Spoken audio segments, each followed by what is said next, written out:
Breaking చూస్తున్నాం. Indian stock market కుప్పకూలింది.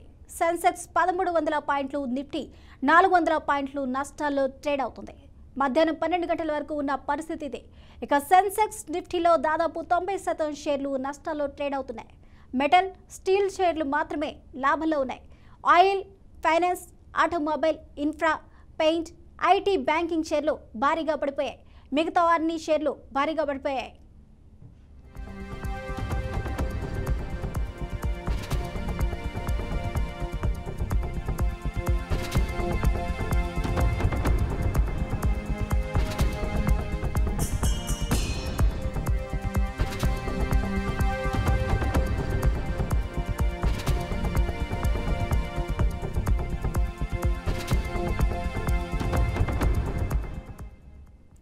Stock market నష్టాలకు కారణాలు లేకపోలేదు.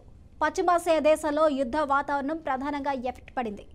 ఇజ్రాయెల్, ఇరాన్ మధ్య యుద్ధం జరుగుతుండటంతో అంతర్జాతీయంగానూ అన్ని స్టాక్ మార్కెట్లలో అనిశ్చితి నెలకొన్నది. అదే మన స్టాక్ మార్కెట్పై ప్రభావం చూపించింది. దీనికి తోడు అమెరికాలో ఎన్నికల ఇంపాక్ట్ కూడా చూపిస్తోంది. కొన్ని దేశాల్లో రాజకీయ అనిశ్చితి సైతం మార్కెట్లు పడిపోవడానికి కారణంగా చెప్తున్నారు ఆర్థిక విశ్లేషకులు.